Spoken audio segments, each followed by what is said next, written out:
রাজনৈতিক টানাপোড়েন, অনিশ্চয়তা আর পরিবর্তনের মধ্য দিয়ে যাওয়া বাংলাদেশের সামনে যেন নতুন এক আশার রেখা টানছে অন্তর্বর্তী সরকার। সেই আশার কেন্দ্রে রয়েছে প্রধান উপদেষ্টা doctor Mohammad Yunus. International Republican institute IRI পরিচালিত সর্বশেষ দেশব্যাপী জরিপে উঠে এসেছে দেশের মানুষের বড় একটি অংশ তার নেতৃত্বে আস্থা রাখছে। জরিপে অংশ নেওয়া 69% নাগরিক বলছেন ডক্টর ইউনূস ভালো কাজ করছেন, আর 70% জানিয়েছেন তারা অন্তর্বর্তী সরকারের সামগ্রিক কর্মকাণ্ডে সন্তুষ্ট।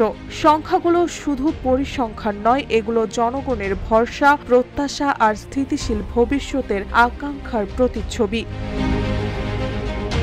IRI এর centre for insight in survey Republic পরিচালিত এই জরিপে আরও স্পষ্ট হয়েছে, মানুষ কেবল নেতৃত্বের ওপর আস্থা রেখেই থেমে নেই, তারা সামনে এগিয়ে যাওয়ার একটি দিগন্ত দেখছে।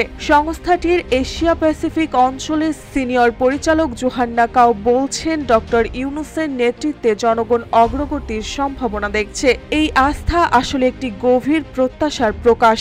দেশে স্থিতিশীলতা ফিরুক, জবাবদিহি নিশ্চিত হোক, আর দীর্ঘদিনের জট কাটানোর জন্য প্রয়োজনীয় সংস্কার হোক বাস্তবতা।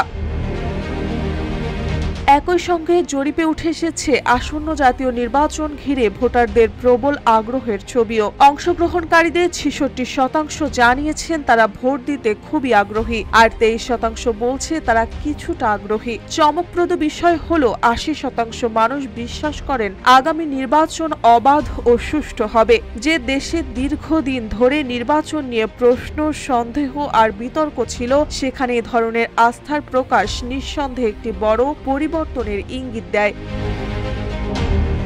IRI নিয়মিতভাবে বাংলাদেশে এ ধরনের জনমত জরিপ পরিচালনা করে থাকে, নীতি, রাজনীতি এবং শাসন ব্যবস্থা নিয়ে মানুষের দৃষ্টিভঙ্গি বোঝার জন্য। তাদের মতে এই ফলাফল প্রমাণ করে এখন সবচেয়ে জরুরি কাজ হলো সংস্কারের ধারাবাহিকতা বজায় রাখা এবং একটি বিশ্বাসযোগ্য শান্তিপূর্ণ নির্বাচনের পথ তৈরি করা। আর সেই পথের দিকেই যেন আজ চোখ রেখে এগোচ্ছে বাংলাদেশ।